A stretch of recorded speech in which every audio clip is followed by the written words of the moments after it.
Para hablar de este y otros temas, saludo con mucho gusto al maestro Ricardo Sevilla, periodista de larga trayectoria, escritor, columnista, fundador y conductor de su espacio en YouTube, Los Datos Duros, orgullosamente miembro de esta familia sin censura y el terror de esta fachiza en las redes sociales. Querido Ricardo, pues mucho que seguir escarbando en este tema de la detención del Mayo Zambada, si fue una entrega, si fue negociada, por qué unos sabían, otros no sabían, y todo esto que en algún momento ya pasamos con aquella captura de Joaquín El Chapo Guzmán, por la relevancia que tienen los personajes. ¿Cómo estás, Ricardo? Estoy muy bien, mi querido Vicente, público memorioso, y la verdad es que todos sabían, todos los implicados sabían perfectamente, pero están jugando el juego de la política. Yo he estado siguiendo muy detenidamente este tema desde el día de ayer. Hace tiempo que leo los trabajos, unos especulativos y otros no tanto, sobre Ismael El Mayo Zambada, aquel libro de cuerpo entero escrito y publicado por Julio Scherer García, todavía en ese momento líder moral del periodismo en México, inaugurador y jefe de periodistas allá en la revista Proceso, nombre, por cierto, de un gran libro de Franz Kafka. Mira, Vicente, esta captura de Ismael El Mayo Zambada, uno de los líderes del cártel de Sinaloa, porque hay varios líderes, y de eso no se está hablando absolutamente nada, ojalá que se haga, pero es sin duda un golpe importante contra el narcotráfico en este país. Sin embargo, como bien señala el presidente López Obrador, como lo ha señalado hoy en la conferencia mañanera, y no se va a tocar el tema en las mesas de la derecha, el problema de fondo no es solo detener a los capos, sino atender las causas que originan el narcotráfico y sobre todo el consumo de drogas. Eso no se está haciendo, eso no se está viendo, eso no se está discutiendo. Ahora, algunos expertos especulan que la detención del Mayo podría deberse a un acuerdo entre el gobierno mexicano y Estados Unidos o a labores de inteligencia, pero esas son, como bien apuntaste, especulaciones, elucubraciones en las rodillas. Ya escuchamos a Ciro Gómez Leiva completamente enloquecido, yéndose a la yugular de Rosa Isela Rodríguez, ahí, como dices tú y Toño, en la cueva de los malandros. Pero mira, Vicente, más allá de todo este terreno fangoso de las especulaciones, independientemente de cómo haya ocurrido esta detención, es crucial que las autoridades en sus diferentes áreas de responsabilidad aprovechen esta oportunidad para de verdad desmantelar la estructura del cártel, de ese y otros cárteles, y cortar de tajo sus fuentes de financiamiento. Pero eso francamente está difícil, porque a esta hora tenga usted la certeza de que ya hay un nuevo y lúgubre personaje al frente del cártel de Sinaloa. Ya está ahí, ya estaba ahí, solamente se estaba anidando, y la historia del narcotráfico en este país es justamente esa: personajes agazapados en la oscuridad, esperando su momento, esperando su oportunidad tétrica de estar al frente de un cártel. Pero más allá de eso, es fundamental, Vicente, que México y otros países afectados por el narcotráfico implementen urgentemente una estrategia integral que aborde de verdad las raíces del problema. ¿Y cuáles son esas mentadas raíces de las que nadie quiere hablar? Pues la pobreza, la falta de oportunidades y desde luego el consumo de drogas. Solo de esa manera, y es a largo plazo, porque no es tronando los dedos ni imaginándolo, es a largo plazo, solo de esa manera se podrá lograr una verdadera reducción en la violencia y en el crimen organizado. De otra manera no va a ser posible. Ahora, esto implica reconocer que los narcotraficantes, la cultura del narco, forma parte ya de nuestra sociedad, están expuestos a los mismos discursos y valores que todos, y si no escuchan los cantantes, y si no escuchan la farándula, y si no, pónganle a Netflix o pónganle a Amazon Prime, a lo que quiera, y va a haber toda una cantidad aplastante de series, de corridos y todas esas cosas. En la literatura, lea usted nada más ahí a Elmer Mendoza, por ejemplo, y hasta otros tipejos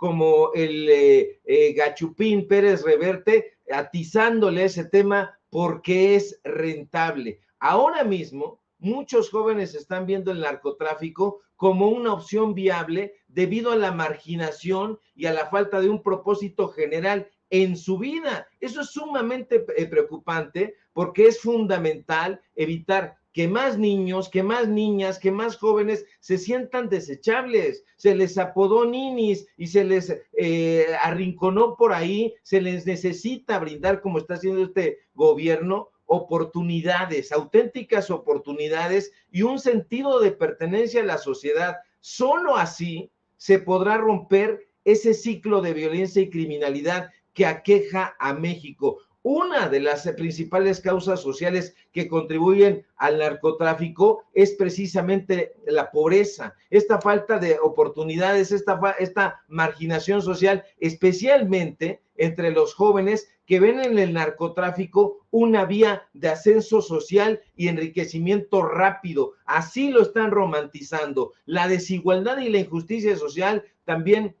con una estructura social desequilibrada, pues donde hay muchas personas que carecen de empleo, que carecen de posibilidad de vivienda, que carecen de acceso a servicios básicos, inmediatamente pues les ponen el cebo del narcotráfico y van corriendo. La corrupción, la complicidad de sectores de la clase política, los delincuentes de cuello blanco, los empresarios, las fuerzas de seguridad que están metidas hasta el tuétano con el crimen organizado, han permitido el arraigo del narcotráfico en la sociedad. Esta demanda de drogas, especialmente en Estados Unidos, que genera enormes ganancias para los cárteles y alimenta el negocio del narcotráfico, tampoco se ha atendido como debería. Ahora, la crisis de valores, el facilismo de una sociedad que ha naturalizado el enriquecimiento ilícito, el consumo de drogas como una suerte de éxito y de felicidad, carajo, está de la jodida. Perdónenme usted el exabrupto, pero estoy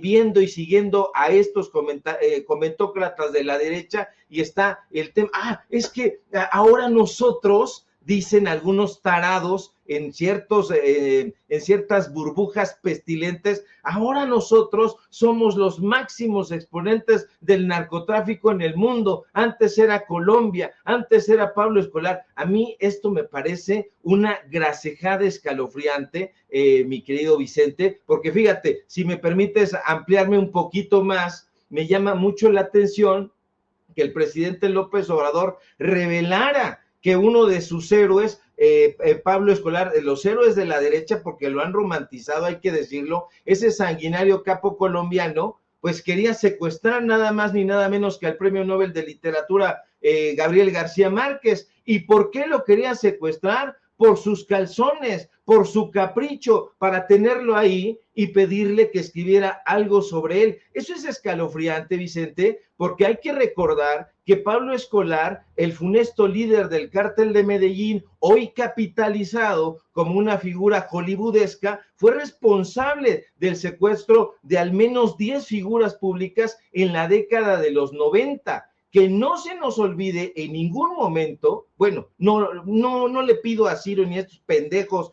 que lo recuerden porque no lo han leído, pero que no olvide la gente que sí lee, que sí está informada, que por ejemplo la periodista y abogada Diana Turbay fue secuestrada en agosto de 1990 por el famosísimo grupo de los extraditables comandados por el miserable Pablo Escobar, que pretendía presionar al entonces presidente César Gaviria para que derogara el tratado de extradición. Diana Turbay intentó que le concediera una entrevista a Escobar, pero no fue posible, se la negaron, porque ni siquiera la atendía. Se tiene la teoría de que ella era utilizada por el capo como un escudo humano, ya que era trasladada a las fincas donde estaba Escobar. Entonces, ha habido muchísimos casos que es muy escalofriante esto que dice el presidente López Obrador y que lo narra originalmente Julio Scherer García en aquel libro llamado De Cuerpo Entero, donde se hace un retrato precisamente del briago imbécil de Felipe Calderón, que ahorita de estar cagado en los calzones. Los detalles de este secuestro, Vicente, están aquí. De estos 10 secuestros, justamente en el libro Noticia de un secuestro del Gabo García Márquez. La mayoría de los secuestrados fueron liberados después, pero caray, eso debe sentar un precedente que se tiene que evitar, porque se trataba de periodistas, estaba entre ellos el jefe de redacción del Tiempo, que fue secuestrado en septiembre de 1990, y por sus críticas al narcotráfico. Aquí está la carta que Gabriel García Márquez escribe. Mira, nada más estoy hasta temblando del pinche coraje, perdóname Vicente, pero Maruja Pichón y su esposo, Pachón y su esposo, que ella era directora del Fondo Nacional de Cine, también fueron víctimas del secuestro masivo ordenado por Pablo Escobar. Eso es lo que se está romantizando ahí en la derecha, y eso es lo que están tratando estos personajes de alentar. Felipe Calderón no es un héroe, nunca lo fue. Que lo defiende el imbécil de su hijo, pues eso ya se entiende, va en la misma estela y en el mismo camino de estupidez, de corrupción y de mediocridad. Pero estas cosas duelen muchísimo. ¿Qué pretendía Pablo Escobar? Secuestrar a Gabriel García Márquez y utilizarlo como escudo humano. El Mayo Zambada pretendía probablemente hacer lo mismo con Julio Scherer García. En los detalles de esa entrevista que el presidente López Obrador pide a Jesús Ramírez que ponga en la portada de la revista Proceso, si usted puede leerlo, son completamente escalofriantes, porque vendan los ojos del periodista, lo llevan y ahí está sentado un personaje, esta revista precisamente. Entonces, es tremenda, cuando todavía la revista Proceso, mi querido Vicente, valía la pena de ser leída. Pero ya me extendí y ya me encabroné. Estoy viendo cómo cada quien quiere mover la historia a su manera, ¿no? Por ejemplo, en la cueva de Alarraqui hay una típica, un Cepeda y un Álvarez y Casa hablan de la falta de confianza de las autoridades estadounidenses en el gobierno del presidente Andrés Manuel López Obrador, luego de que Rosa Isela Rodríguez, la secretaria de Seguridad Pública y Protección Ciudadana, señalara que no queda claro todavía si se trató de una captura o de una entrega pactada. Lo que sí sabemos es la opinión y la versión del embajador de Estados Unidos en México, Ken Salazar, que dice así: sobre el arresto de Ismael Zambada García El Mayo y Joaquín Guzmán López, nuestro trabajo contra el flagelo del fentanilo es una de nuestras principales prioridades de seguridad entre los Estados Unidos y México. El arresto de Ismael Zambada García El Mayo y Joaquín Guzmán López es un golpe directo en nuestros esfuerzos para desmantelar las organizaciones criminales transnacionales que fomentan el veneno de las drogas sintéticas que matan a tanta de nuestra gente y generan tanta violencia en nuestras comunidades. Continuaremos con nuestros esfuerzos históricos de colaboración con México en materia de seguridad, incluyendo nuestros esfuerzos sin precedentes en la lucha contra el fentanilo, el tráfico de armas y los traficantes de personas en nuestra lucha sin cuartel para brindar seguridad a los pueblos de los Estados Unidos y de México. Agradezco al presidente López Obrador y a su equipo por los esfuerzos que han llevado a la captura de conocidos criminales tales como Rafael Caro Quintero, Ovidio Guzmán López y Néstor Isidro Pérez Salas El Nini, en los que soldados y marinos mexicanos han perdido la vida en la lucha contra las organizaciones criminales transnacionales. También puedo confirmar que Ovidio Guzmán López sigue en custodia en los Estados Unidos. Ya ves que también se soltó el rumor de que hace unos días había quedado en libertad este otro hijo de Joaquín El Chapo Guzmán. Y con esta declaración del embajador de Estados Unidos en México, Ken Salazar, pues creo que quedan en ridículo personajes como Emilio Álvarez y Casa y Damián Cepeda. Échamelo, David. Y ha habido una serie de acciones en este sexenio que eventualmente parecieran ser menores, pero en su conjunto denotan la gradual pérdida de confianza a las autoridades mexicanas. México fue reclasificado. En lugar de estar el Comando Norte, lo pusieron el Comando Sur. En términos estratégicos, lo que eso quiere decir es yo no te tengo confianza para que estés en el círculo, en el primer círculo. En el primer círculo. O sea, el Comando Norte es Estados Unidos y Canadá. Y durante un tiempo lo que se suponía es que ese comando tenía un correlato con el tratado, que entonces era América del Norte. Y México fue trabajando en esos términos. En esta administración cambiaron la clasificación y mandaron a México al Comando Sur. En términos de cooperación estratégica es totalmente un cambio. Quiere decir, tú eres nivel de confianza 2, así dicho. La otra cosa que cambió y que tuvo también una gran implicación es la colaboración con la DEA. O sea, este gobierno, me refiero al de López Obrador, ha tenido un nivel de enfrentamiento y de hecho expulsó y generó un cambio de los términos de relación con la DEA, que otra vez un poco envueltos en el síndrome de Juan Escutia, sin entender que el fenómeno del narco es un fenómeno global. O sea, recientemente vimos que una detención de unos laboratorios en Sudáfrica donde había mexicanos detenidos. Lo que está pasando en Centroamérica es una incidencia brutal. Ahí están los expertos, los chiles de todos los moles, mi querido Ricardo. Y bueno, yo también quiero decir que me sorprende la ligereza con la que comunicadores como Ciro Gómez Leiva diga, pues con esto no hay más que esperar a que Trump gane la presidencia y mande a sus comandos de la muerte para arrasar a los cárteles de la droga, porque no es si va a ocurrir, sino cuándo va a ocurrir. Palabras más, palabras menos, y nótese mi sarcasmo, mi querido Ricardo Sevilla. No tiene idea Álvarez y Casa de lo que está hablando, es un ignorante supino y es un personaje completamente execrable. ¿Hay pérdida de la confianza en las autoridades mexicanas como este personaje alega? Por supuesto que sí, pero no hay pérdida de confianza en el poder ejecutivo, hay pérdida de confianza en el poder judicial, y eso es lo que este personaje quiere ignorar. En el poder judicial, con el cual, por cierto, él tiene vínculos de amistad muy sólidos, es donde se trata precisamente esta clase de casos. Si apresaran al Mayo aquí, lo pondrían prácticamente en manos del Poder Judicial. ¿Y qué ha hecho el Poder Judicial hasta este momento? Liberar criminales, amparar narcotraficantes, secuestradores, ponerlos en la calle entre los mexicanos y las mexicanas.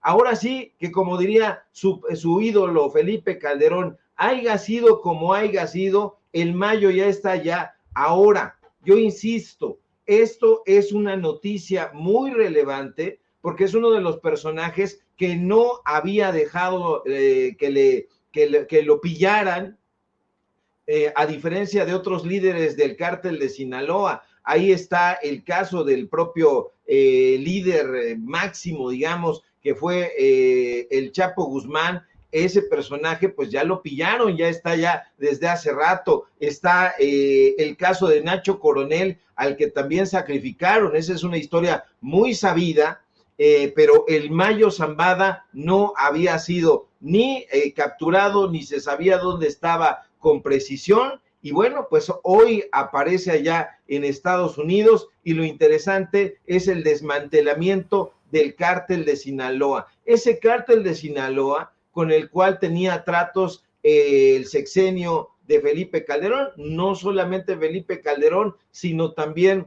Genaro García Luna, hoy en la cárcel precisamente en Estados Unidos. Entonces ya está Genaro García Luna en la cárcel. Ya acaban de aprender, haya sido como haya sido, al Mayo Zambada. Ahora, ¿qué falta? Falta Felipe Calderón, porque ese era el jefe máximo. Si hubiera algo que escuchar decir al Mayo Zambada, sería precisamente los enjuagues que llevó a cabo durante la administración de Felipe Calderón. Por eso está temblando, por eso solamente está retuiteando. Es un personaje que sabe perfectamente lo que se estuvo haciendo durante su gobierno. Le allanó el camino al cártel de Sinaloa, concretamente limpiando el camino para otras organizaciones criminales, y eso lo saben muy bien en la revista Proceso, donde hubo momentos en que los propios especialistas o reporteros especializados en narcotráfico estuvieron dando cobertura. Ya no se especializan en nada más que en la especulación.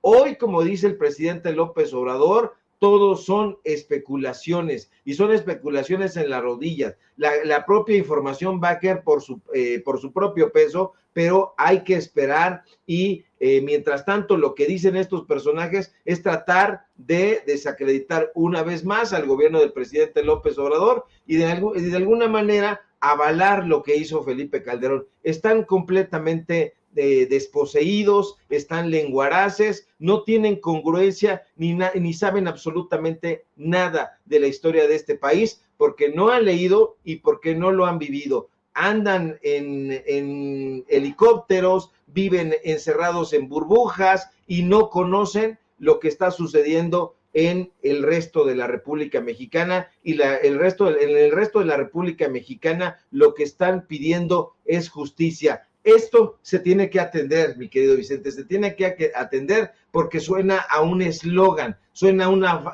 frase hecha, pero sí, lo más importante es atender las causas de fondo. A la gente, ¿de qué le va a servir, Vicente, que atrapen a tal o cual capo de la droga si las cosas de fondo siguen permaneciendo ahí? ¿Hace cuántos años le han estado dando golpes aparentemente de dientes para afuera o reales al crimen organizado, y vienen otros personajes a continuar esta labor tétrica de la droga, el negocio, el secuestro y toda esa ola de criminalidad que han soltado en nuestro país y que ahora están importando, y no solamente a otros países, lo están importando a Hollywood. Hoy todo está lleno de narcotraficantes romantizados, así que hay que tener mucho cuidado con eso, porque no va a ser sino a través de la educación que las cosas cambien. Querido Ricardo, ¿por qué no cerramos con la invitación de todos los días para que estén al pendiente los miembros de esta familia de Sin Censura con lo que publicas, con lo que dices, por favor? Claro que sí, mi querido Vicente, público memorioso. Síganme, por favor, en mis redes sociales, en X, @Sevilla Crítico, en Facebook, Ricardo Sevilla, sin nada más. Síganme, por favor, en paralelo24.mx, en los datos duros. Hoy no tenemos informativo porque andamos malitos de los ojos, y pues vamos a ir a ver qué onda, porque vemos puras sombras. A lo mejor son conservadores y personajes ahí funestos que ya se están difuminando por ahí en la historia, pero el lunes ahí nos encontramos. Mientras tanto nos vamos a echar unas gotitas para que podamos ver con claridad. Te mando un fuerte abrazo, mi querido Vicente, y estamos pendientes a la información y dándole con datos duros. Claro que sí, mi querido Ricardo. Te iba a alburear, pero es muy temprano y está fuera de lugar en estos momentos, mi querido Ricardo. Siempre Te mando está un fuera de abrazo. lugar el albur, mi querido Vicente, pero se celebra porque hay que relajarse. Sale pues, un abrazo, Ricardo, el maestro Ricardo Sevilla, hablando con nosotros sin censura. Estoy leyendo, fíjese que hay expertos en temas de narcotráfico y sobre todo personajes de los medios de comunicación, periodistas que han estado en los diferentes grandes casos y juicios. Por ejemplo, el del Chapo Guzmán, el de García Luna. Uno de ellos es Keegan Hamilton, hoy reportero, corresponsal del LA Times, que dice que, de acuerdo a Frank Pérez, el abogado Frank Pérez, abogado defensor en estos momentos del Mayo Zambada, dice que no se entregó voluntariamente, que fue llevado a Estados Unidos en contra de su voluntad. Y esto se suma a lo que publica el periódico New York Times, que dice, reconoce el pragmatismo del Mayo Zambada, quien presuntamente habría estado en contacto con autoridades federales de Estados Unidos por los últimos 3 años, discutiendo los términos. Creo que te mandé precisamente esto, David, algo que publica Oscar Valderas, y te mandé el extracto del New York Times hace un rato, que estuvo en contacto por lo menos por los últimos 3 años discutiendo los términos de un posible arreglo de acuerdo con 5 personas con conocimiento precisamente del caso. Es lo que publican precisamente en el New York Times.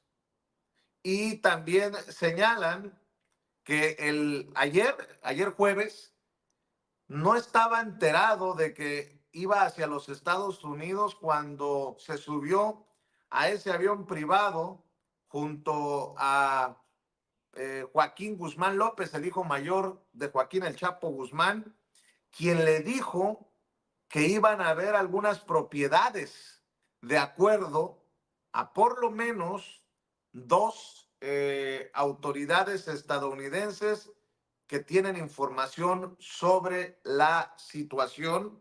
Es lo que publica el periódico New York Times. Y bueno, para seguir hablando